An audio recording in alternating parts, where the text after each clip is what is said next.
Good morning students. ನಿನ್ನೆ ನಾವು ಶ್ವಾಸಕಾಂಗ ವ್ಯೂಹದ ಬಗ್ಗೆ ನೋಡಿದ್ವಿ. ಈ ಮಾನವನಲ್ಲಿ ಉಸಿರಾಟ 3 ಕ್ರಿಯೆಯಲ್ಲಿ ಆಗ್ತೈತಿ ಅಂತ ಹೇಳಿ ನಮಗೆ ಗೊತ್ತಾಯ್ತು. ಒಂದನೇದು ಯಾವುದು? ಬಾಹ್ಯ ಉಸಿರಾಟ. 2 ಅನಿಲಗಳ ವಿನಿಮಯ.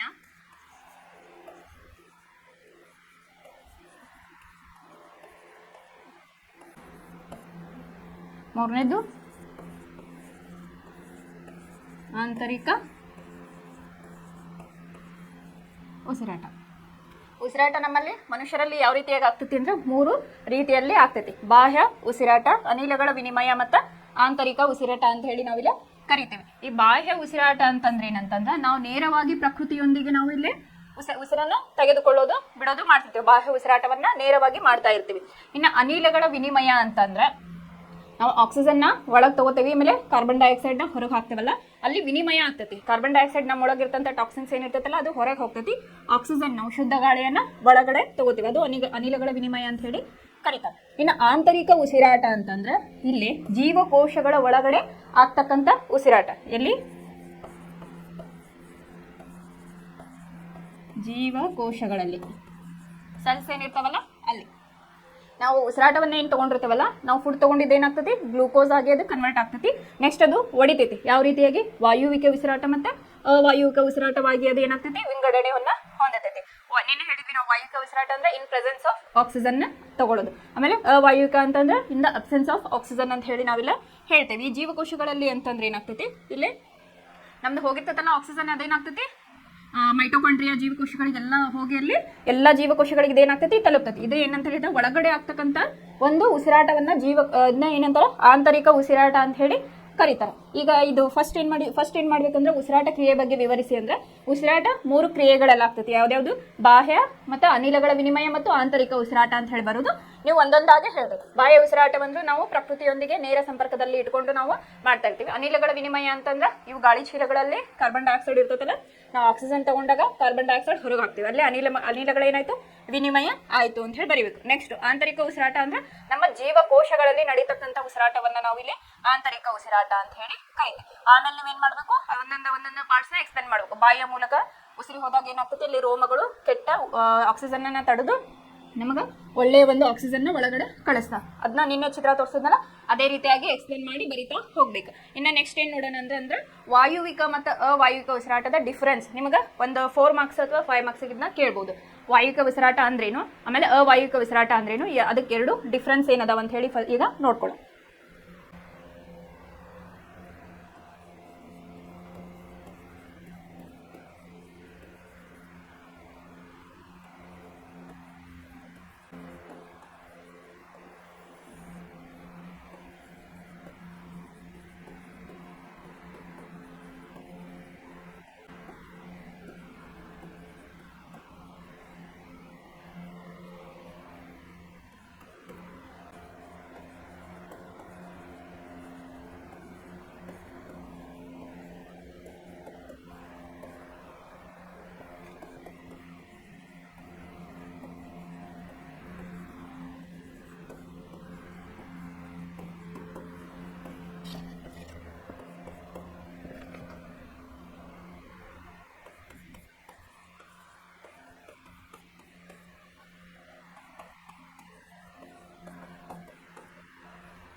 ಇಲ್ಲಿ ನೋಡ್ರಿ, ವಾಯುವಿಕ ಉಸಿರಾಟ ಮತ್ತು ಅವಾಯುವಿಕ ಉಸಿರಾಟ. ನಿಮಗೆ ಇದು ಕ್ವಶನ್ ಬಂತಂತ ತಿಳ್ಕೊರಿ. ಫಸ್ಟ್ ವಾಯುವಿಕ ಮತ್ತು ಅವಾಯುವಿಕ ಉಸಿರಾಟದ ವ್ಯತ್ಯಾಸವನ್ನು ತಿಳಿಸಿರಿ ಅಂತ ಹೇಳಿ ಮಿನಿಮಮ್ 4 ರಿಂದ 5 ನೀವು ಬರೀಬೇಕು.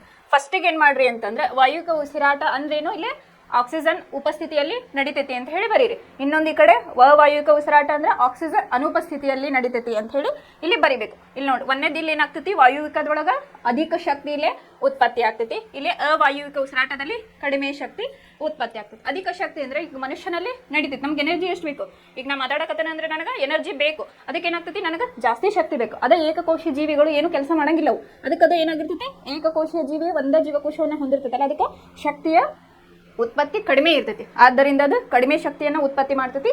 ವಾಯುವಿಕ ಉಸಿರಾಟದಲ್ಲಿ ಅಧಿಕ ಶಕ್ತಿ ಅಂದ್ರೆ ನಾವು ಜಾಸ್ತಿ ಶಕ್ತಿ ನಮಗೆ ಬೇಕಾಗ್ತೈತಿ. ಆದ್ರಿಂದ ನಾವು ಜಾಸ್ತಿ ಊಟವನ್ನ ಮಾಡ್ತೀವಿ, ನಮಗೆ ಶಕ್ತಿ ಜಾಸ್ತಿ ಇರ್ತೈತಿ. ಅದರಿಂದ ನಮಗೆ ಎನರ್ಜಿ ಜಾಸ್ತಿ ಇಲ್ಲಿ ಉತ್ಪತ್ತಿ ಆಗ್ತೈತಿ. ಇಲ್ಲಿ ಶಕ್ತಿ ಎಷ್ಟು ಉತ್ಪತ್ತಿ ಆಗ್ತೈತಪ್ಪ ನಮಗ ಅಂತಂದ್ರೆ, ಇಲ್ಲಿ ವಾಯುವಿಕ ಒಳಗ 138 ATP ಅಥವಾ ಪೈರುವೇಟ್ ಅಥವಾ ಗ್ಲೂಕೋಸ್ ಅಂತ ನೀವು ತಿಳ್ಕೊಳ್ರಿ. ಪೈರುವೇಟ್ ಅಥವಾ ಗ್ಲೂಕೋಸ್ ಅಥವಾ ATP ಏನೈತಲ್ಲ, 38 ATP ನಮಗಿಲ್ಲಿ ರಿಲೀಸ್ ಆಗ್ತೈತಿ. ಇಲ್ಲಿ ಎಷ್ಟು, ಬರೀ 2 ATP. ಇದಕ್ಕೆ ಅಷ್ಟು ಸಾಲ್ತತಿ ವಾಯುವಿಕ ಉಸಿರಾಟದೊಳಗೆ. ಇನ್ನು ಆಕ್ಸಿಜನ್ ಉಪಸ್ಥಿತಿ ಅಂತ ನಾ ಈಗಾಗಲೇ ಹೇಳಿದೆ. ಇಲ್ಲಿ ಏನಾಗ್ತೈತಿ, ಆಕ್ಸಿಜನ್ ಇದ್ದಾಗ ಇದು ಕ್ರಿಯೆ ನಡೀತೈತಿ ವಾಯುವಿಕ ಉಸಿರಾಟ.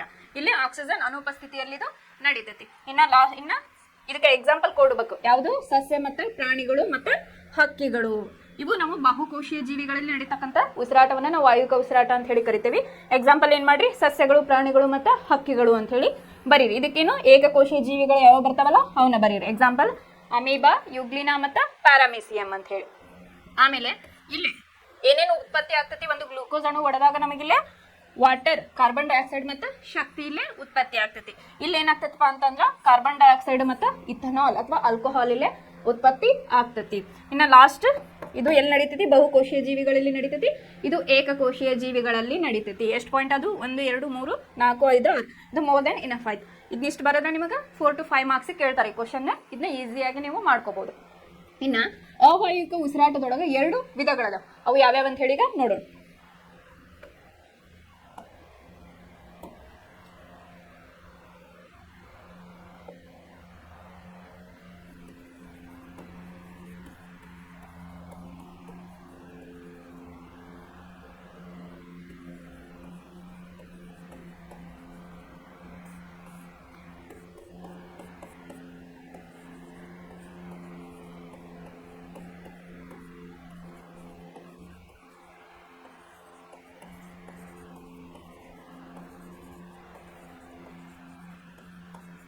ಇಲ್ಲಿ ಅವಾಯುವಿಕ ಉಸಿರಾಟ ಒಳಗ 2 ಟೈಪ್ಸ್. ಯಾವ್ಯಾವುದು, ಹುದುಗುವಿಕೆ ಮತ್ತು ಇನ್ನೊಂದು ಲ್ಯಾಕ್ಟಿಕ್ ಆಮ್ಲದ ರಚನೆ ಅಂತ ಹೇಳಿ ನಾವಿಲ್ಲಿ ಕರಿತೇವೆ, ಅಥವಾ ಲ್ಯಾಕ್ಟಿಕ್ ಆಮ್ಲ ಅಂತ ಹೇಳಿ ಬರೀರಿ. ಇಲ್ಲಿ ಫಸ್ಟ್ನೇದಾಗಿ ಹುದುಗುವಿಕೆ ಅಂದ್ರೆ ಏನಂತ ಹೇಳಿ ನಾವಿಲ್ಲಿ ತಿಳ್ಕೊಳ್ಳಿ. ಹುದುಗುವಿಕೆ ಅಂತಂದ್ರೆ ಇಲ್ಲಿ ಗ್ಲೂಕೋಸ್ ಅನ್ನು ಏನಿರ್ತೈತಲ್ಲ ಅದು ಸಂಪೂರ್ಣವಾಗಿ ಒಡಿತೈತಿ in the absence of oxygen. Oxygen ರಹಿತವಾಗಿ ಇದೇನಾಗ್ತೈತಿ, ಗ್ಲೂಕೋಸ್ ಅಣು ಒಡಿತೈತಿ.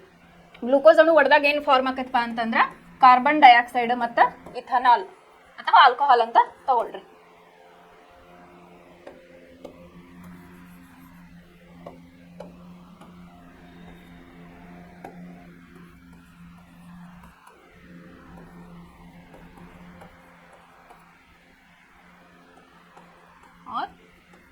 ಎಥನಾಲ್.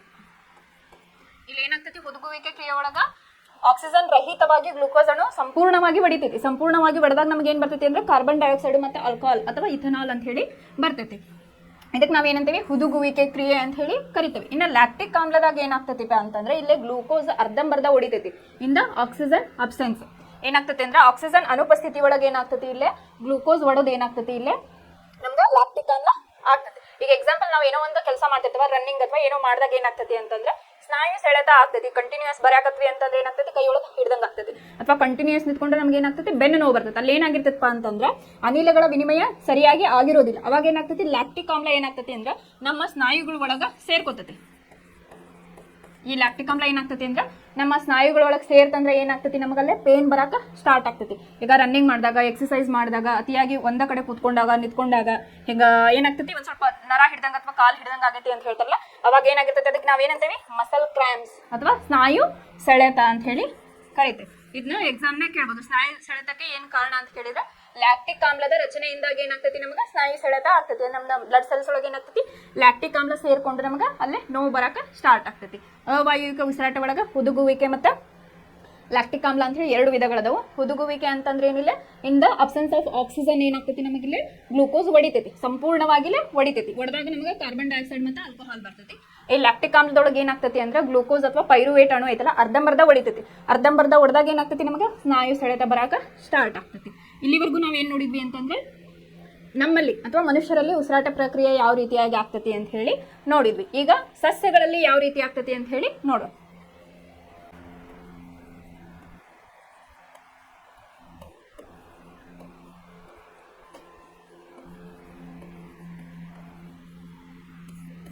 ಈಗ ಮನುಷ್ಯರಲ್ಲಿ ನೋಡಿದ್ವಿ, ಸಸ್ಯಗಳಲ್ಲಿ ಉಸಿರಾಟ ಯಾವ ರೀತಿ ಆಗ್ತಿರ್ತೈತೆ ಅಂದ್ರೆ 3 ರೀತಿಯಲ್ಲೇ ಆಗ್ತಾ ಇರ್ತೈತಿ. ಅಂದ್ರೆ ಎಲ್ಲೆಲ್ಲಿ ಆಗ್ತೈತಿ ಅಂತಂದ್ರೆ ಎಲೆ, ಆಮೇಲೆ 2ನೇದ್ದು ಕಾಂಡ,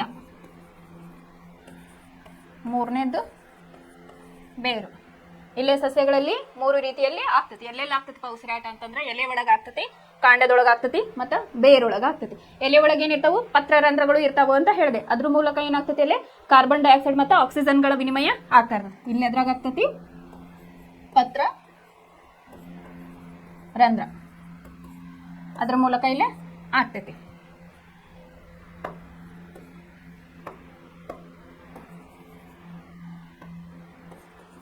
ಪತ್ರರಂಧ್ರದ ಮೂಲಕ ಇಲ್ಲಿ ಅನಿಲಗಳ ವಿನಿಮಯ ಇಲ್ಲಿ ಆಗ್ತಾ ಇರ್ತೈತಿ.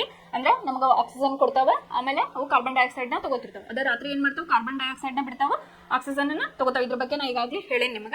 ಆಮೇಲೆ ಕಾಂಡದೊಳಗೆ ಏನಾಗ್ತಾವ, ಇಲ್ಲಿ ಲೆಂಟಿ ಸೆಲ್ಸ್ ಅಂತ ಹೇಳಿ ಇರ್ತಾವ.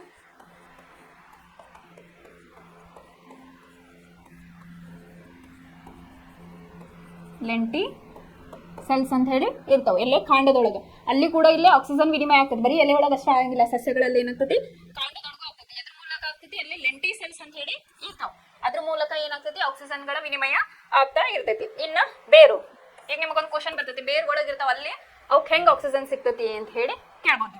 ಈಗ ಬೇರೆ ಒಳಗೇನೋ ಆಕ್ಸಿಜನ್ ಕಡಿಮೆ ಆಗ್ತದಲ್ಲ, ಒಟ್ಟು ಅವಕ್ಕೆ ಕಡಿಮೆ ಆದಾಗ ಏನ್ ಮಾಡ್ತೈತಿ, ಈಗ ನಾನೇನು ಹೇಳಿದೆ ಮರಳೊಳಗೆ ಅಥವಾ ಸಾಯಿಲ್ ಒಳಗ ಅಲ್ಲಿ ಕರಗಿದ ಆಕ್ಸಿಜನ್, ಡಿಸಾಲ್ವ್ಡ್ ಆಕ್ಸಿಜನ್ ಇರ್ತೈತಿ ಅಂತ ಹೇಳಿದೆ. ಈಗ ಮಣ್ಣು ಹೆಂಗಿರ್ತೈತಿ, ಮರಳಾಗಿರ್ತೈತಿ, ಅಲ್ಲಿ ಸ್ಪೇಸ್ ಇರ್ತೈತಲ್ಲ, ಗಟ್ಟಿ ಇರೋಂಗಿಲ್ಲ, ಉದುರು ಇರ್ತೈತಿ. ಅದ್ರೊಳಗೆ ಏನಿರ್ತೈತಿಪ್ಪ, ಡಿಸಾಲ್ವ್ಡ್ ಆಕ್ಸಿಜನ್ ಇರ್ತೈತಿ. ಅಲ್ಲೇ ಡಿಸಾಲ್ವ್ಡ್ ಆಕ್ಸಿಜನ್ ಅದು ಹೀರ್ಕೊಂಡು ಅಲ್ಲೇ ತನ್ನ ಉಸಿರಾಟ ಕ್ರಿಯೆಯನ್ನ ಮಾಡ್ತೈತಿ. ಇದು ಬೇರುಗಳಲ್ಲಿ ಆಗ್ತೈತಿ. ಈಗ ಸಸ್ಯಗಳಲ್ಲಿ ಉಸಿರಾಟ ಹೆಂಗಾಗ್ತೈತಿ ಅಂತ ಕೇಳಿದ್ರೆ ಫಸ್ಟ್ ನೀವೇನ್ ಮಾಡ್ರಿ ಅಂತಂದ್ರೆ 3 ರೀತಿಯಲ್ಲಿ ಆಗ್ತೈತಿ. ಒಂದು ಎಲೆ ಒಳಗೆ ಆಗ್ತೈತಿ, ಕಾಂಡ ಒಳಗೆ ಆಗ್ತೈತಿ, ಮತ್ತು ಬೇರಿನಲ್ಲಿ ಆಗ್ತೈತಿ. ಎಲೆ ಒಳಗೆ ಪತ್ರರಂಧ್ರದ ಮೂಲಕ ಆಗ್ತೈತಿ, ಕಾಂಡದೊಳಗ ಲೆಂಟಿ ಸೆಲ್ಸ್ ಅನ್ನ ಒಂದು ಅಂಗಾಂಶದಿಂದ ಆಗ್ತೈತಿ, ಆಮೇಲೆ ಬೇರೊಳಗ ಮರಳೊಳಗೆ ಮಣ್ಣಿನಿಂದ ತಗೋತದ, ಮಣ್ಣಿನಲ್ಲಿರುವ ಆಕ್ಸಿಜನ್ನಿಂದ, ಮಣ್ಣಿನಲ್ಲಿರುವ ಆಕ್ಸಿಜನ್ನ ತಗೊಂಡದು ಉಸಿರಾಟ ಕ್ರಿಯೆಯನ್ನ ಇಲ್ಲಿ ಮಾಡ್ತೈತಿ. ಇಲ್ಲಿವರೆಗೂ ಏನಾಯ್ತು, ಫಸ್ಟ್ ಪ್ರಾಣಿದ್ ನೋಡಿ, ಇದು ನಮ್ಮಲ್ಲಿ ಉಸಿರಾಟ ನೋಡಿದ್ವಿ, ಇನ್ನು ಸಸ್ಯಗಳಲ್ಲಿ ಉಸಿರಾಟ ಈ ರೀತಿಯಾಗಿ ಆಗ್ತತಿ ಅಂತ ಹೇಳಿ ಗೊತ್ತಾಯ್ತು.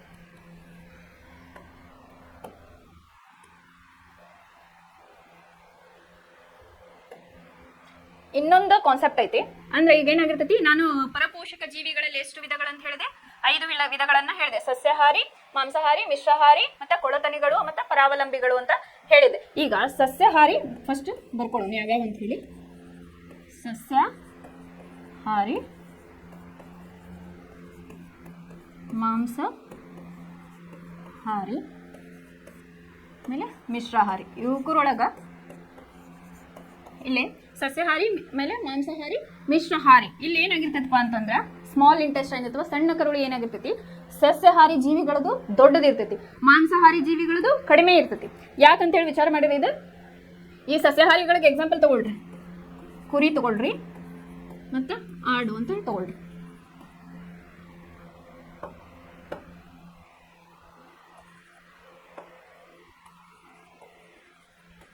ಮಾಂಸಾಹಾರಿಗೆ ಹುಲಿ ಮತ್ತು ಸಿಂಹ ಅಂತ ತಗೊಳ್ರಿ.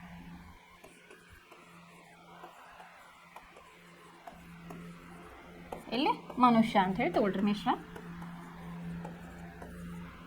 ಇಲ್ಲಿ ಸಸ್ಯಾಹಾರಿ, ಮಾಂಸಾಹಾರಿ ಮತ್ತು ಮಿಶ್ರಹಾರಿ. ಅವಾಗ ಫಸ್ಟ್ ಏನು ಮಾಡೋಣ, ಎಕ್ಸಾಂಪಲ್ಸ್ ಬರೆಯೋಣ.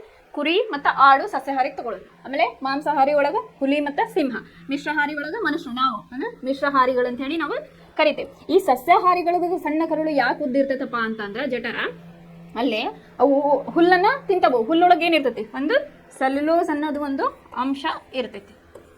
ಏನು ಸೆಲ್ಯುಲೋಸ್. ಇದು ಏನಾಗ್ತೈತಿ ಅಂದ್ರೆ ಜೀರ್ಣ ಆಗಕ್ಕೆ ಎಷ್ಟು ಭಾಳ ಅಂದ್ರೆ ಭಾಳ ಟೈಮ್ ಬೇಕು ಇದಕ್ಕೆ ಸೆಲ್ಯುಲೋಸ್.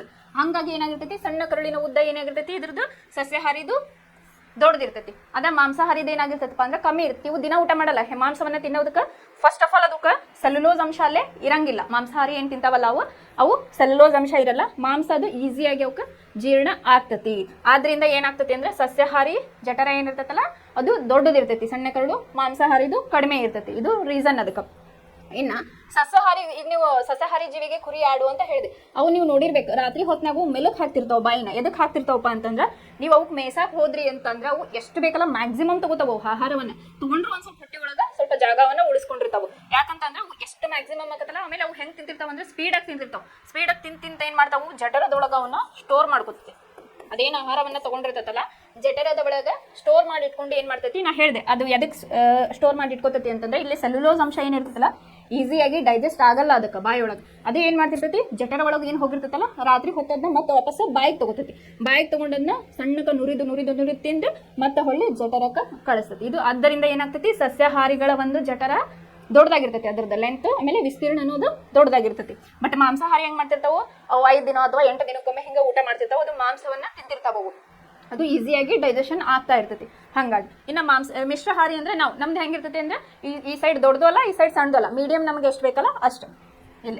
ಇಲ್ಲೇನಾಗಿರ್ತೈತಿ, ನಮ್ದು ಮೀಡಿಯಂ ಇರ್ತೈತಿ ಜಠರ. ಸಣ್ಣ ಕರಳು ಏನಾಗಿರ್ತೈತಿ ನಮಗ ಮೀಡಿಯಂ ಇರ್ತೈತಿ. ಇದಿಷ್ಟು ಏನಂತಂದ್ರೆ ಸಸ್ಯಾಹಾರಿ, ಮಾಂಸಾಹಾರಿ ಮತ್ತು ಮಿಶ್ರಹಾರಿ ಒಳಗ ಜಠರದ ಬಗ್ಗೆ ನಾವೀಗ ತಿಳಿದುಕೊಂಡ್ವಿ. ಇನ್ನು ನೆಕ್ಸ್ಟ್ ರಕ್ತ ಪರಿಚಲನೆ ಅಥವಾ ಹೃದಯದ ಬಗ್ಗೆ ನಾವು ತಿಳ್ಕೊಳ್ಳೋಣ. ಹೃದಯದ ಬಗ್ಗೆ ಮೊದಲು ತಿಳ್ಕೊಳ್ಳೋಕ್ಕಿಂತ ಮುಂಚೆ ನಾವೇನು ಮಾಡೋಣ, ರಕ್ತದ ಬಗ್ಗೆ ತಿಳ್ಕೊಳ್ಳೋಣ. ಫಸ್ಟ್ ನಮ್ಗೆ ಇದು ಗೊತ್ತಿತ್ತಂದ್ರೆ ನಮಗೆ ಅದರ ಕಾನ್ಸೆಪ್ಟ್ ಈಸಿಯಾಗಿ ಅರ್ಥ ಆಗ್ತೈತಿ. ರಕ್ತ ಅಂದ್ರೇನು, ಇದು ಒಂದು ದ್ರವ ರೂಪದ ವಸ್ತು ಅಂತ ಹೇಳಿ ನಾವು ಕರಿತೇವೆ. ದ್ರವ ರೂಪದ ವಸ್ತು ಅಂತ ಹೇಳಿ ಕರಿತೇವೆ. ರಕ್ತ ದ್ರವ ರೂಪದ ವಸ್ತು.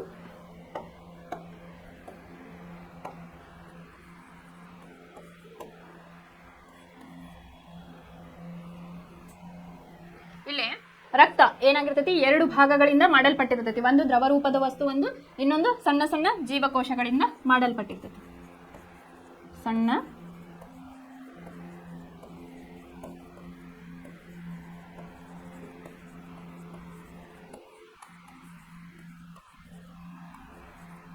ರಕ್ತವು ರಕ್ತ ಎದರಿಂದ ಮಾಡಲ್ಪಟ್ಟಿರ್ತೈತಿ, ರಕ್ತವು 2 ಭಾಗಗಳಿಂದ ಮಾಡಲ್ಪಟ್ಟಿರುತ್ತದೆ ಅಂತ ಬರೀಬೇಕು.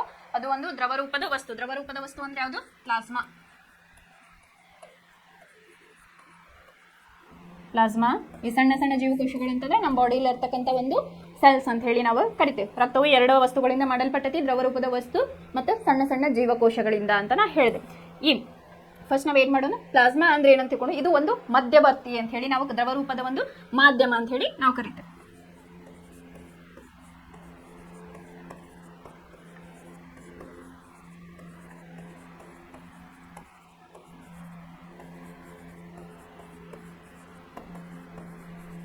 ಈ ಪ್ಲಾಸ್ಮಾ ಅಂದ್ರೆ ಏನಿದು, ದ್ರವ ರೂಪದ ಒಂದು ಮಾಧ್ಯಮ. ಇದು ಯಾವುದೇ ರೀತಿಯಾದ ಇದಕ್ಕೊಂದು ಕಲರ್ ಇರೋದಿಲ್ಲ, ಇದಕ್ಕೆ ಬಣ್ಣ ರಹಿತವಾಗಿರ್ತೈತಿ, ಬಣ್ಣ ಇರೋದಿಲ್ಲ ಅಂತ ಹೇಳಿ ಕರೀತಾರೆ. ಇದು ಏನ್ ಮಾಡ್ತದಪ್ಪ, ಇದು ಪ್ಲಾಸ್ಮಾ ಅಂದ್ರೇನು, ಅದು ದ್ರವ ರೂಪದ ಒಂದು ಮಾಧ್ಯಮ ಅಂತ ಹೇಳಿದೆ. ಮಾಧ್ಯಮ ಅಂತ ಅಂದ್ರೇನು, ಒಂದು ಬ್ರಿಡ್ಜ್ ಆಗಿ ನಮಗೆ ಅಲ್ಲೇ ಕೆಲಸವನ್ನ ಮಾಡ್ತಾ ಇರ್ತೈತಿ. ಇದಕ್ಕೆ ಯಾವುದೇ ರೀತಿಯಾದ ಕಲರ್ ಇರುವುದಿಲ್ಲ. ಕಲರ್ ಯಾವಾಗ ಬರ್ತೈತಿ, ಇದು ರಕ್ತದೊಳಗೆ ಇರ್ತೈತಿ ಅಂದ್ರೆ, ಮತ್ತೆ ನಮ್ಮ ಬ್ಲಡ್ ಹೆಂಗಿರ್ತೈತಿ, ರೆಡ್ ಕಲರ್ ಇರ್ತೈತಿ. ಅದನ್ನ ಹೇಳ್ತೇನೆ ಮುಂದೆ RBC ಹೇಳೋ ಮುಂದೆ ನಾ ಹೇಳ್ತೀನಿ. ಫಸ್ಟ್ ನೀವೇನ್ ಮಾಡ್ರಿ, ಪ್ಲಾಸ್ಮಾ ಅಂದ್ರೇನು, ದ್ರವ ರೂಪದ ಒಂದು ಮಾಧ್ಯಮ. ಇದಕ್ಕೆ ಯಾವುದೇ ರೀತಿಯಾದ ಒಂದು ಬಣ್ಣ ಇರುವುದಿಲ್ಲ. ಇದು ಏನ್ ಒಳಗೊಂಡಿರ್ತೈತಿ, ಪ್ಲಾಸ್ಮಾ ಒಳಗೆ ಏನೇನು ಇರ್ತಾವ, ನಾವು ಈಗ ಫುಡ್ ತಗೊಂಡಾಗ ಏನೇನು ಆಗ್ತೈತಿ ಅಂತ ಹೇಳಿದೆ ನಾನು. ಫಸ್ಟ್ ಏನಿರ್ತೈತಿ, ಗ್ಲೂಕೋಸ್ ಇರ್ತೈತಿ ನಮ್ದ್ರಾಗ. ಏನೇನಿರ್ತಾವ, ಗ್ಲೂಕೋಸ್, ಪ್ರೋಟೀನ್ ಇರ್ತಾವ,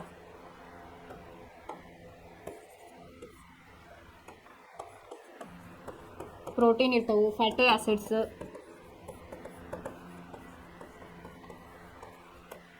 ಇರ್ತಾವ, ಅಮೈನೋ ಆಸಿಡ್ಸ್, RBC, WBC, ಆಮೇಲೆ ಕಿರುತಟ್ಟೆಗಳು ಅಂತ ಹೇಳಿ ನಾವು ಕರಿತೇವೆ.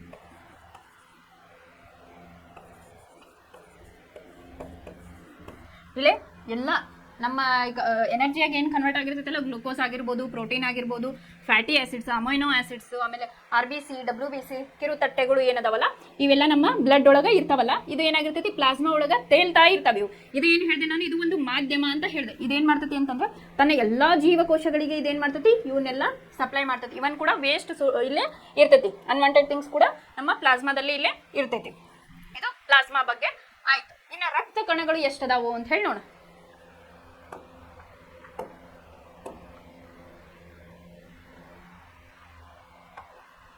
ರಕ್ತ ಕಣದ ವಿಧಗಳು ಯಾವ್ಯಾವು? RBC,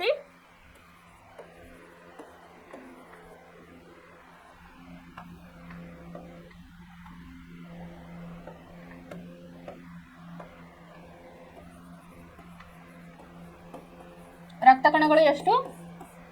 ಒಂದನೇದು RBC, ಇನ್ನೊಂದು WBC, ಇನ್ನೊಂದು ಒಂದನೇದು RBC, ಎರಡನೇದು WBC, ಇನ್ನೊಂದು ಕಿರುತಟ್ಟೆಗಳು ಅಂತ ಹೇಳಿ ನಾವು ಕರಿತೀವಿ.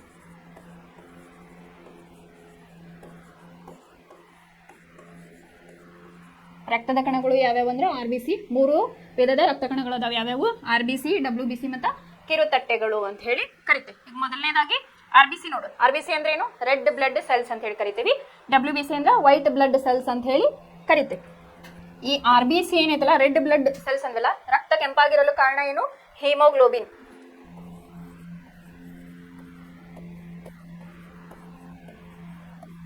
ಹಿಮೋಗ್ಲೋಬಿನ್ ಇರೋದ್ರಿಂದ ನಮ್ಮ ರಕ್ತ ಏನಾಗಿರ್ತೈತಿ? ರೆಡ್ ಕಲರ್ ಅಥವಾ ಕೆಂಪು ಕಲರ್ ಇಂದ ಇರ್ತೈತಿ. ಈ ಹಿಮೋಗ್ಲೋಬಿನ್ ಒಳಗೆ ಏನಿರ್ತೈತಿಪ್ಪ ಅಂತಂದ್ರೆ ಕಬ್ಬಿಣ ಅಂಶ ಇರ್ತೈತಿ. ಈ ಕಬ್ಬಿಣ ಅಂಶ ಇರೋದಕ್ಕೆ ಏನಾಗಿರ್ತೈತಿ, ಹಿಮೋಗ್ಲೋಬಿನ್ ರಕ್ತದೊಳಗೆ ಸೇರ್ತಂದ್ರೆ ಅದು ರೆಡ್ ಕಲರ್ ಆಗ್ತೈತಿ. ಹಿಮೋಗ್ಲೋಬಿನ್ ಕಾರಣದಿಂದನೇ ನಮ್ದು ರಕ್ತ ಕೆಂಪೈತಿ ಅಂತ ಹೇಳಿ ಗೊತ್ತಾಯ್ತು. ಈ ಹಿಮೋಗ್ಲೋಬಿನ್ ಏನ್ ಮಾಡ್ತೈತಿ? ನಿನ್ನೆ ನಾ ಹೇಳ್ದೆ ಏನು, ಹಿಮೋಗ್ಲೋಬಿನ್ ಏನ್ ಮಾಡ್ತೈತಿ, ನಾವು ಆಕ್ಸಿಜನ್ ಏನ್ ಕಳಿಸಿರ್ತೇವಲ್ಲ ಅದನ್ನ ಅಬ್ಸಾರ್ಬ್ ಮಾಡ್ಕೊಳ್ಳೋ ಕೆಪಾಸಿಟಿ ಈ ಹಿಮೋಗ್ಲೋಬಿನ್ಗೆ ಐತಿ. ಹಿಮೋಗ್ಲೋಬಿನ್ ಏನು, ಇದು ಆಕ್ಸಿಜನ್ ನ ಅಟ್ರಾಕ್ಟ್ ಮಾಡ್ತೈತಿ, ಆಕ್ಸಿಜನ್ ನ ಅಬ್ಸಾರ್ಬ್ ಮಾಡ್ಕೊಳ್ಳೋದು ಈ ಕೆಲಸವನ್ನ ಹಿಮೋಗ್ಲೋಬಿನ್ ಮಾಡ್ತೈತಿ.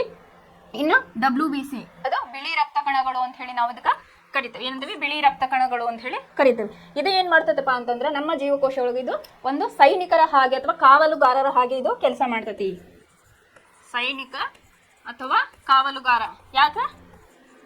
ಇದು ನಾವೀಗ ಉಸಿರಾಟ ಮಾಡಿ ಎಷ್ಟೋ ಟಾಕ್ಸಿನ್ಸ್ ನಮ್ಮ ದೇಹದಾಗ ಹೊರಗೆ ಹೋಗ್ತೈತಲ್ಲ, ಅದು ಒಂದು ಪ್ರತಿರೋಧಕ ಶಕ್ತಿಯನ್ನ ನಮಗ ದೇಹಕ್ಕೆ ಕೊಡ್ತೈತಿ. ಅನ್ವಾಂಟೆಡ್ ಥಿಂಗ್ಸ್ ನಮ್ಮ ಬಾಡಿ ಒಳಗೆ ಹೋತಂದ್ರೆ ಅದರ ವಿರುದ್ಧವಾಗಿ ಇದು ಹೋರಾಡ್ತೈತಿ. ಅದರಿಂದ ಇದು WBC ಏನ್ ಮಾಡ್ತೈತಿ, ನಾವು ಇದು ಸೈನಿಕನ ಹಾಗೆ ಕೆಲಸ ಮಾಡ್ತೈತಿ ಅಂತ ಹೇಳಿ ಹೇಳ್ತೇವೆ. ಇದು ಏನು? ಪ್ರತಿರೋಧಕ ಶಕ್ತಿಯನ್ನ ಹೆಚ್ಚಿಸ್ತೈತಿ ನಮಗ.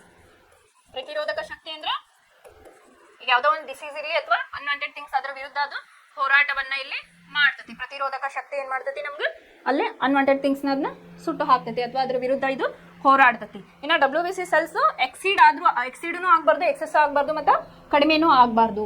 ಇದೇನಾರ ಇದು WBC ಸೆಲ್ಸ್ ನಮ್ಗೆ ಪ್ರಾಬ್ಲಮ್ ಆಯ್ತಂದ್ರೆ, ಬಿಳಿ ರಕ್ತ ಕಣಗಳು ಪ್ರಾಬ್ಲಮ್ ಆಯ್ತಂದ್ರೆ ಲ್ಯೂಕ್ಯೋಮಿಯಾ ಅಂತ ಹೇಳಿ ನಮಗೆ ಒಂದು ಡಿಸೀಸ್, ಲ್ಯೂಕ್ಯೋಮಿಯಾ ಅಂತ ಹೇಳಿ ಒಂದು ರೋಗ ಬರೋದಕ್ಕೆ ಸ್ಟಾರ್ಟ್ ಆಗ್ತೈತಿ.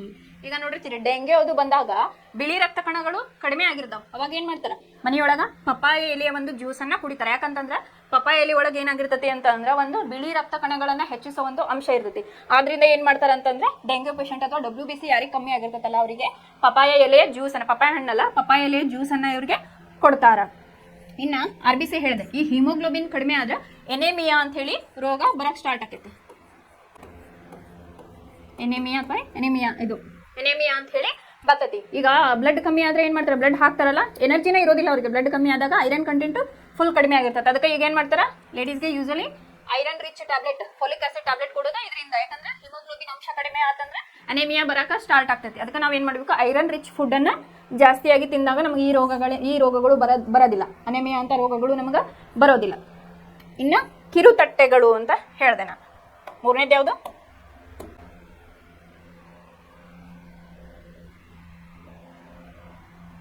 ಥರ್ಡ್ ಒನ್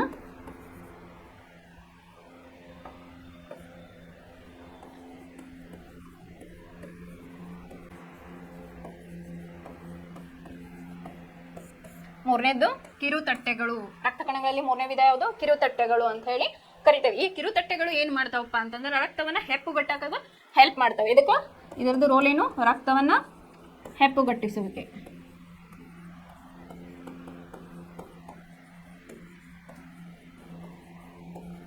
ರಕ್ತವನ್ನ ಹೆಪ್ಪುಗಟ್ಟಾಕ ಯಾವ ರೀತಿಯಾಗಿ ಅಂತ ಹೇಳಿ ನೋಡಿ. ಈಗ ಯಾವುದೋ ಒಂದು ನಮ್ಮ ಕೈಗೆ ಅಥವಾ ಕಾಲಿಗೆಲ್ಲೋ ಗಾಯ ಅಂತಂದ್ರೆ ಏನಾಗ್ತೈತಿ, ರಕ್ತ ಬರಕ್ಕೆ ಸ್ಟಾರ್ಟ್ ಆಗ್ತಲ್ಲ, ಅದು ಏನಾಗ್ತೈತಿ ಫ್ರಾಕ್ಷನ್ ಆಫ್ ಸೆಕೆಂಡ್ಸ್ ಒಳಗೆ ಏನಾಗ್ತೈತಿ ಅಂತಂದ್ರೆ ಅದು ನಮಗೆ ನಿಲ್ತೈತಿ, ಒಂದು ಲೇಯರ್ ಕ್ರಿಯೇಟ್ ಮಾಡ್ತದೆ, ಒಂದು ಜಾಲವನ್ನ ಅದು ಕ್ರಿಯೇಟ್ ಮಾಡ್ತೈತಿ, ಜಾಲವನ್ನ ಕ್ರಿಯೇಟ್ ಮಾಡ್ತೈತಿ. ಯಾವ ರೀತಿಯಾಗಿ ಅಂತಂದ್ರೆ ಈಗ ಒಂದು ಗಾಯ ಆಗಿತ್ತು ಅಂತಿಕೋರಿ, ಇದಕ್ಕೆ ಈ ತರವಾಗಿ ಜಾಲವನ್ನ ಅದು ಕ್ರಿಯೇಟ್ ಮಾಡಿ ಏನಾಗ್ತೈತಿ ಅಂತಂದ್ರೆ ಈ ತರ ಕ್ರಿಯೇಟ್ ಮಾಡ್ತೈತೆ ಅದು. ಇದು ರಕ್ತ ಹೆಪ್ಪುಗಟ್ಟಕ್ಕೆ ಹೆಂಗ್ ಹೆಲ್ಪ್ ಮಾಡ್ತೈತಿ, ನಮಗೊಂದು ದೇಹದಾಗ ರೋಗ ಇದು ಒಂದು ನೋವಾಗಿತ್ತಂದ್ರೆ ಒಂದ್ ಕಡೆ ಎಲ್ಲರೂ ಗಾಯ ಆಗಿತ್ತಪ್ಪ ಅಂತಂದ್ರೆ ಕಾಲೊಳಗಾಯದ ರಕ್ತ ಬರಕ್ ಸ್ಟಾರ್ಟ್ ಆಗೈತಿ, ಅದು within a fraction of seconds ಒಳಗೆ ಏನಾಗ್ತೈತಿ ನಮಗ ಒಂದು ಲೇಯರ್ ಅನ್ನ ಫಾರ್ಮ್ ಮಾಡ್ತೈತಿ. ಲೇಯರ್ ಫಾರ್ಮ್ ಮಾಡಿ ಏನ್ ಮಾಡ್ತೈತಿ, ಇಲ್ಲಿ ಫಿಬ್ರಿನೋಜನ್ ಅಂತ ಹೇಳಿ ಒಂದು ಅಂಗವನ್ನ ಅದು ಅಥವಾ ಒಂದು ಪ್ರೋಟೀನ್ ಅನ್ನ ಹೊಂದಿರ್ತೈತಿ. ಏನು ಫಿಬ್ರಿನೋಜನ್.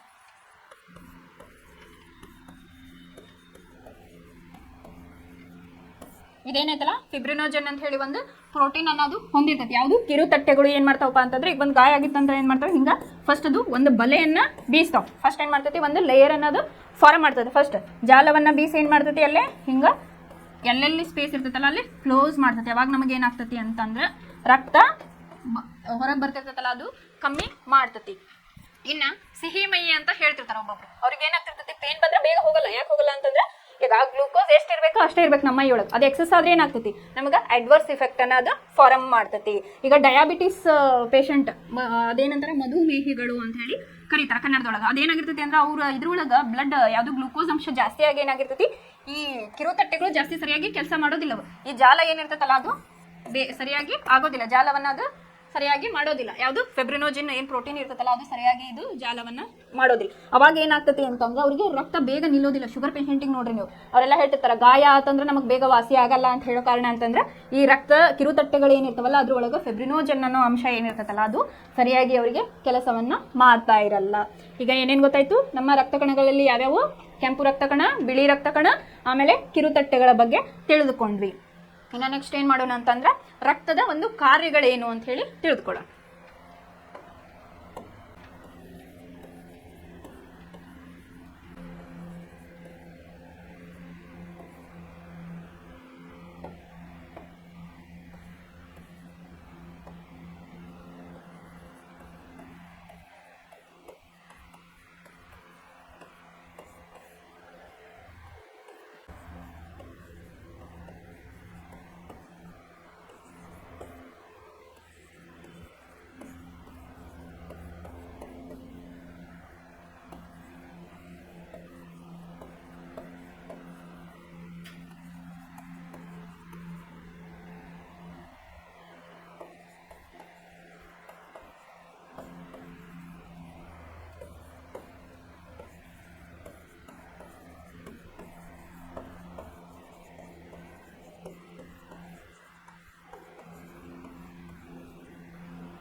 ಇಲ್ಲೇ ಫಸ್ಟಿಗೆ ನಾವು ಏನು ಮಾಡಿದ್ವಿ, ರಕ್ತದ ಬಗ್ಗೆ ತಿಳಿದುಕೊಳ್ತಾ ಇದ್ವಿ. ದ್ರವ್ಯವು ಒಂದು ದ್ರವ್ಯ ವಸ್ತುವಿಂದ ಮಾಡಲ್ಪಟ್ಟಿದೆ, ಅದ್ರ ಯಾವುದರಿಂದ ಪ್ಲಾಸ್ಮಾಯಿಂದ ಅಂತ ನೋಡಿದ್ವಿ. ಇನ್ನೊಂದು ಸಣ್ಣ ಸಣ್ಣ ಜೀವಕೋಶಗಳಿಂದ ಮಾಡಲ್ಪಟ್ಟಿದೆ ಅಂತ ಹೇಳಿ. ಆಮೇಲೆ ಮಾಡಿದ್ವಿ ರಕ್ತದ ಕಣಗಳ ವಿಧಗಳನ್ನ ನೋಡಿದ್ವಿ, RBC, WBC ಮತ್ತು ಕಿರುತಟ್ಟೆಗಳು. ಇನ್ನು ರಕ್ತ ನಮಗೆ ಯಾಕೆ ಬೇಕು, ಅದ್ರ ಕೆಲಸ ಏನು ಮಾಡ್ತೈತಿ ನಮ್ಮ ದೇಹದೊಳಗ ಅಂತ ಹೇಳಿ ತಿಳ್ಕೊಳ್ಳೋಣ. ಈಗ ಫಸ್ಟ್ನೇದು ವಿಲೇವಾರಿಯನ್ನ ಅದು ಮಾಡ್ತೈತಿ ಅಂತ ಹೇಳಿ ನಾ ಬರ್ತೀನಿ. ವಿಲೇವಾರಿ ಅಂದ್ರೆ ಏನು, ಈಗ ನಮ್ಮ ದೇಹದೊಳಗ ಪ್ರೋಟೀನ್ಸ್ಗಳು ಇರ್ತಾವಲ್ಲ ಅದನ್ನ ಒಂದು ಸ್ಥಳದಿಂದ ಇನ್ನೊಂದು ಸ್ಥಳಕ್ಕೆ ಅದು ರವಾನೆಯನ್ನ ಮಾಡ್ತೈತಿ. ಪ್ರೋಟೀನ್ ಏನ್ ಮಾಡ್ತೈತಿ, ಒಂದು ಸ್ಥಳದಿಂದ ಇನ್ನೊಂದು ಸ್ಥಳಕ್ಕೆ ಅದು ಅದನ್ನ ವಿಲೇವಾರಿ ಅಥವಾ ರವಾನೆಯನ್ನ ಮಾಡ್ತೈತಿ. ಇನ್ನ ಎರಡನೇದು ಯಾವ್ದಪ್ಪ ಅಂತಂದ್ರ ರಕ್ತದ pH ಮತ್ತೆ ಉಷ್ಣತೆಯನ್ನ ಕಾಪಾಡ್ತೈತಿ ಅಂತ ಹೇಳಿ. ಈ pH ಅಂದ್ರೆ ಏನಪ್ಪಾ ಅಂತ ಹೇಳಿ ನಿಮಗೆ ನೆಕ್ಸ್ಟ್ ಕೆಮಿಸ್ಟ್ರಿ ಸೆಕೆಂಡ್ ಚಾಪ್ಟರ್ ಐತಲ್ಲ, ರಾಸಾಯನಿಕ ಶಾಸ್ತ್ರ ಒಳಗೆ ಆಸಿಡ್ ಬೇಸಿಸ್ ಅಥವಾ ಆಮ್ಲ ಮತ್ತು ಪ್ರತ್ಯಾಮ್ಲೀಯ ಒಳಗೆ ಇದ್ರ ಬಗ್ಗೆ ನಾನು ಇನ್ ಡೀಟೇಲ್ ಆಗಿ ಹೇಳ್ತೇನೆ. pH ಅಂದ್ರೆ ಏನಪ್ಪಾ ಅಂತಂದ್ರೆ ಪೊಟೆನ್ಷಿಯಲ್ ಆಫ್ ಹೈಡ್ರೋಜನ್ ಅಂತ ಹೇಳಿ ಇರ್ತೈತಿ. ಈ pH ಅಂದ್ರೆ ಏನಪ್ಪಾ, ರಕ್ತದೊಳಗೂ ಒಂದು pH ಮೇಂಟೆನೆನ್ಸ್ ಇರ್ತೈತಿ. ಈಗ ವಾಟರ್ ಒಳಗೆ ನೀವು ನೀರು ಕುಡಿತಿರಲ್ಲ ಅದ್ರೊಳಗೂ pH ಇಷ್ಟ ರೇಂಜ್ ಒಳಗೆ ಇರಬೇಕು ಅಂತ ಇರ್ತೈತಿ. ಫಾರ್ ಎಕ್ಸಾಂಪಲ್ ನಾವು ಕುಡಿತೇವಲ್ಲ ಅದು ವಾಟರ್ 6.5 ಇಂದ 8.5 ವರೆಗೂ ನಮ್ದು ಇರಬೇಕು ಅಂತ ನಾವು ಹೇಳ್ತೇವೆ. ಅದೇ ರೀತಿ ಮಣ್ಣೊಳಗೂ ಏನಿರ್ತೈತಿ pH ಎಷ್ಟಿರ್ಬೇಕಲ್ಲ ಅಷ್ಟಿದ್ದಾಗ ಮಾತ್ರ ಅದು ತನ್ನ ಕೆಲಸವನ್ನ ಮಾಡ್ತಾ ಇರ್ತೈತಿ. ಇದು ಹೆಚ್ಚು ಆಗಬಾರ್ದು, ಕಡಿಮೆನೂ ಆಗಬಾರ್ದು. ಅದಕ್ಕೊಂದು ಅಕ್ಸೆಪ್ಟಬಲ್ ಅಂಡ್ ಪರ್ಮಿಸೇಬಲ್ ಲಿಮಿಟ್ ಅಂತ ಹೇಳಿ ಇರ್ತೈತಿ. ಅದ್ರ ಒಳಗಿದ್ದಾಗ ಅದು ಮಾತ್ರ ಸರಿಯಾಗಿ ಕೆಲಸವನ್ನ ಮಾಡ್ತೈತಿ ಅಂತ ಹೇಳಿ. ಇನ್ನು ಉಷ್ಣತೆಯನ್ನ ಕಾಪಾಡ್ತೈತಿ ಅಂತ ಹೇಳಿದೆ. ಯಾವ ರೀತಿಯಾಗಿ ಅಂತಂದ್ರೆ ಈಗ ನಮ್ಗೆ ಚಳಿ ಹತ್ತಂದ್ರೆ ಏನ್ ಮಾಡ್ತೇವೆ, ನಾವು ನಡ್ಗಾಕ ಸ್ಟಾರ್ಟ್ ಮಾಡ್ತೇವೆ. ಯಾಕೆ ನಡ್ತೀವಿ ಅಂತಂದ್ರೆ ಅದು ನಾವು ನಡಗ್ದಾಗ ನೋಡ್ರಿ ಅಲ್ಲಿ ಕಾರ್ಯಗಳು ಜಾಸ್ತಿ ನಡೆದಿರ್ತಾವ, ನಮ್ಮ ಒಳಗೆ ಸೆಲ್ಸ್ ಒಳಗೆ ಏನಾಗ್ತೈತಿ ಜಾಸ್ತಿ ನಡೆದಿರ್ತಾವ. ಅವಾಗ ಏನಾಗ್ತೈತಿ ಉಷ್ಣವನ್ನ ಕಾಪಾಡ್ತದು. ಅವಾಗ ಅದು ನಮ್ಮ ಉಷ್ಣತೆಯನ್ನ ಕಾಪಾಡ್ತತಿ ಅಂತ ಹೇಳಿ. ನಡಗ್ದಾಗ ಚಳಿ ಹತ್ತದಾಗ ನಾವು ಏನ್ ಮಾಡ್ತೇವೆ, ಕೈ ನಡಗಿಸ್ತೇವಲ್ಲ, ಅಲ್ಲಿ ಅಬ್ಸರ್ವ್ ಮಾಡ್ರಿ ನೀವು, ಒಳಗಡೆ ಬ್ಲಡ್ ಸರ್ಕ್ಯುಲೇಷನ್ ಜಾಸ್ತಿ ಆಗ್ತಾ ಇರ್ತೈತಿ, ಉಷ್ಣವನ್ನ ಅದು ಮೇಂಟೈನ್ ಮಾಡ್ತಾ ಇರ್ತೈತಿ ಅಲ್ಲಿ. ಆಮೇಲೆ ಸೂಕ್ಷ್ಮಾಣು ಜೀವಿಗಳಿಂದ ರಕ್ಷಣೆ ಅಂತ ಹೇಳಿ ಹೇಳಿದೆ. ಈಗ ನಮ್ಮ ದೇಹದೊಳಗೆ ಏನಾಗಿರ್ತೈತಿ ಅಂತಂದ್ರೆ ಎಷ್ಟೋ ಒಂದು ಜೀವಿಗಳು, ಬ್ಯಾಕ್ಟೀರಿಯಾ ಮತ್ತು ವೈರಸ್ಗಳು ಹೋಗ್ತಾವೆ ನಮಗೆ ಗೊತ್ತಿಲ್ಲದಂಗೆ. ಈಗ ನಾವು ಹೊರಗೆ ಅಡ್ಡಾಡ್ತಿದ್ದೇವೆ ಟ್ರಾಫಿಕ್ ಒಳಗೆ, ಎಷ್ಟೋ ನಮ್ದು ಆಕ್ಸಿಜನ್ ಮೂಲಕ ಹೋಗಿರ್ತೈತಿ. ಎಷ್ಟೋ ಟ್ರಾಫಿಕ್ ಒಳಗೆ ಅತಿ ಸೂಕ್ಷ್ಮ ಜೀವಿಗಳು ಏನಾಗಿರ್ತಾವೆ, ಕೆಲವೊಮ್ಮೆ ಒಳಗೆ ಹೋಗಿರ್ತಾವೆ. ಅದರಿಂದ ಏನ್ ಮಾಡ್ತೈತಿ, ನಮ್ಮನ್ನ ರಕ್ಷಿಸಾಕದು ಅದು ಆ ಜೀವಿಗಳಿಂದ, ಸೂಕ್ಷ್ಮಾಣು ಜೀವಿಗಳಿಂದ ಅದನ್ನ ರಕ್ಷಣೆ ಮಾಡ್ತೈತಿ. ಇನ್ನು ಇಷ್ಟೆಲ್ಲ ಇದು ನಮಗೆ ಯಾಕೆ ರೋಗ ಬರ್ತಾವ ಅಂತಂದ್ರೆ ಅದನ್ನ ಮೀರಿ ಅವು ಹೋದಾಗ ಮಾತ್ರ ನಮಗೆ ಏನಾಗ್ತೈತಿ, ಡಿಸೀಸಸ್ ಬರಾಕ ಸ್ಟಾರ್ಟ್ ಆಗ್ತೈತಿ. ಆಮೇಲೆ ಹಾರ್ಮೋನ್ ಸಾಗಿಸುವುದು ಅಂತ ಹೇಳಿ ಹೇಳ್ದೆ ನಾ. ಈಗ ಹಾರ್ಮೋನ್ಸ್ ಬಗ್ಗೆ ಇದ್ರದ್ದು ನೆಕ್ಸ್ಟ್ ಚಾಪ್ಟರ್ ಐತೆ, ಅದ್ರ ಬಗ್ಗೆ ನಾನು ಇನ್ ಡೀಟೇಲ್ ಆಗಿ ಹೇಳ್ತೀನಿ. For example thyroid, adrenal gland ಅಂತ ಹೇಳಿ ತಗೊಳ್ರಿ. ಅದನ್ನ ಏನ್ ಮಾಡ್ತೈತಿ ಅಂತಂದ್ರೆ ನಿಯಂತ್ರಣವನ್ನ ಮಾಡೋದು ಎಷ್ಟಿರ್ಬೇಕಲ್ಲ ಅಷ್ಟಂತ ಹೇಳಿ. ಈಗ ಥೈರಾಯ್ಡ್ ಗ್ಲ್ಯಾಂಡ್ ಏನಾರ ನಮ್ದು ಗಂಟ್ಲದೊಳಗೆ ಇರ್ತೈತಲ್ಲ, ಅದು ಥೈರಾಕ್ಸಿನ್ ಹಾರ್ಮೋನ್ ಅಂತ ಹೇಳಿ ಒಂದು ರಿಲೀಸ್ ಅನ್ನ ಮಾಡ್ತೈತಿ. ಅದು ಸರಿಯಾದ ಪ್ರಮಾಣದಲ್ಲಿ ಯಾವಾಗ ಆಗುದಿಲ್ಲಲ್ಲ ಅವಾಗ ನಮ್ಗೆ ಏನಾಗ್ತೈತಿ, ಥೈರಾಯ್ಡ್ ಅಂತ ಹೇಳಿ ಒಂದು ರೋಗ ಬರೋದಕ್ಕೆ ಸ್ಟಾರ್ಟ್ ಆಗ್ತೈತಿ. ಅದು ಈಗ ಹೆಣ್ಮಕ್ಳಲ್ಲಿ ಜಾಸ್ತಿ ಆಗೈತೆ. ಯಾಕಪ್ಪ ಅಂತಂದ್ರೆ ಅದು ಸರಿಯಾಗಿ ಸಿಕ್ರಿಷನ್ ಆಗ್ತಾ ಇಲ್ಲ ಈಗಿಂದ ಫಾಸ್ಟ್ ಫುಡ್ಗೆ. ಅದನ್ನ ಏನ್ ಮಾಡ್ತೈತಿ, ಈಗ ಹಾರ್ಮೋನ್ ಅನ್ನ ಸಾಗಿಸೋದು, ಅಡ್ರಿನಲ್ ಆಗಿರ್ಬೋದು, ಆಮೇಲೆ ಇದು ಯಾವುದು ಥೈರಾಯ್ಡ್, ಈ ತರ ನಮ್ಮ ಬಾಡಿ ಒಳಗೆ ಏನದಾವಲ್ಲ ಹಾರ್ಮೋನ್ಸ್, ಅದನ್ನ ನಿಯಂತ್ರಣವನ್ನ ಮಾಡೋದು ನಮ್ಮ ರಕ್ತ ಮಾಡ್ತೈತಿ ಅಂತ ಹೇಳಿ.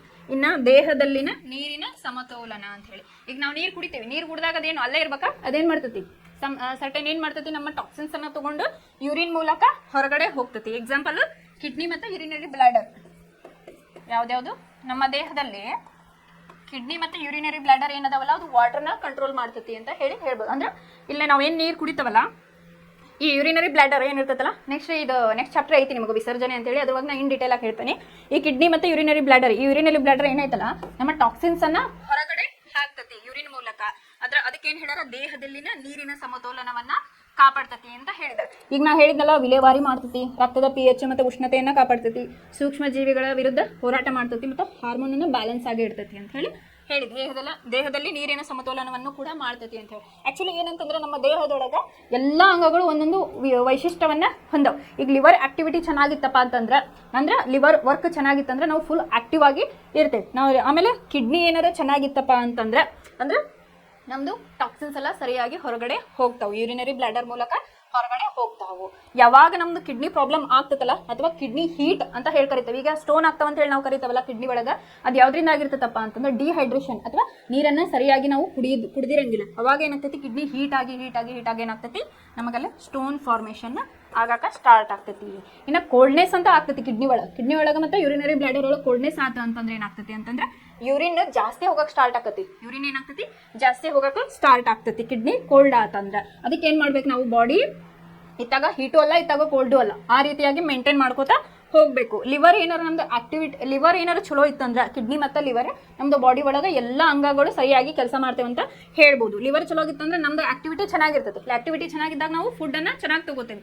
ಫುಡ್ಡನ್ನ ಅದು ಆಕ್ಟಿವಿಟಿ ಜಾಸ್ತಿ ಆದಾಗ ಏನಾಗ್ತೈತಿ, ಹೊಟ್ಟೆ ಒಳಗೆ ಜೀರ್ಣಕ್ರಿಯೆ ಚೆನ್ನಾಗಿ ಆಗ್ತೈತಿ. ಅವಾಗ ಗ್ಲೂಕೋಸ್ ಎಲ್ಲ ಸರಿಯಾದ ಪ್ರಮಾಣದಲ್ಲಿ ಒಡೆದು ನಮ್ಮ ದೇಹಕ್ಕೆ ಎಲ್ಲ ಜೀವಕೋಶಗಳಿಗೆ ಹೋಗಿ ಏನಾಗ್ತೈತಿ, ನಮ್ಗೆ ಶಕ್ತಿಯನ್ನ ಪೂರೈಸ್ತೈತಿ. ಹಾಗಾಗಿ ಏನ್ ಮಾಡ್ಬೇಕು ಅಂತಂದ್ರೆ ನಮ್ಮ ಆರ್ಗನ್ಗಳನ್ನ ನಾವು ಸರಿಯಾಗಿ ಇಟ್ಕೋಬೇಕು. ಅಂದಾಗ ಮಾತ್ರ ನಮಗೆ ಯಾವುದೇ ರೀತಿಯಾದ ಡಿಸೀಸಸ್ ಬರೋದಿಲ್ಲ. ಯಾಕಂದ್ರೆ ಅವ್ರ ಆರ್ಗನ್ ಕೆಲಸ ಅವು ಮಾಡ್ತಿರ್ತಾವೆ, ಬಟ್ ನಾವು ಅದನ್ನ ಏನ್ ಮಾಡಲ್ಲ, ಮೇಂಟೈನ್ ಮಾಡಲ್ಲ.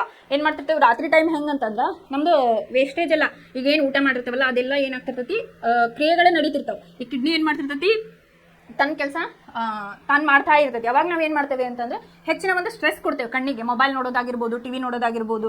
ಅದರಿಂದ ಏನಾಗ್ತೈತಿ, ಈಗ ಏನು ಮಾಡ್ತೀವಿ, ಸಂಜೆ ಮುಂದೆ ನಾವು ಫುಡ್ಡನ್ನು ಮತ್ತೆ ಮೇಲೆ ಜಂಕ್ ಫುಡ್ ತಿಂತೀವಿ. ಈಗ ಕೆಲವೊಂದನ್ನ ಕಿಡ್ನಿ ಏನು ಮಾಡ್ತೈತಿ, ಪ್ರೋಟೀನನ್ನು ಅದು ಡೈಜೆಷನ್ ಮಾಡ್ತೈತಿ. ಅವಾಗ ಏನು ಮಾಡ್ತೈತಿ, ಅದು ಕೆಲಸ ಮಾಡೋ ಮುಂದೆ ನೀವು ಏನು ಮಾಡ್ತೀರಿ, ಜಾಸ್ತಿ ಫುಡ್ಡನ್ನು ತಿಂದಾಗ ಅದಕ್ಕೆ ಏನು ಮಾಡ್ಬೇಕಂತ ಹೇಳಿ ಗೊತ್ತಾಗಂಗಿಲ್ಲ. ಅದು ತನ್ನ ಕೆಲಸವನ್ನ ಮಾಡ್ತಿರ್ತೈತಿ. ವಿಸರ್ಜನೆಯನ್ನು ಮಾಡುವಾಗ ನಾವೇನು ಮಾಡ್ತೀವಿ, ಅದಕ್ಕೆ ಪ್ರೆಷರ್ ಹಾಕ್ತೀವಿ. ಅವಾಗ ಏನಾಗ್ತೈತಿ, ನಮ್ದು ಕಿಡ್ನಿ ಪ್ರಾಬ್ಲಮ್ ಬರಾಕ ಸ್ಟಾರ್ಟ್ ಆಗ್ತೈತಿ.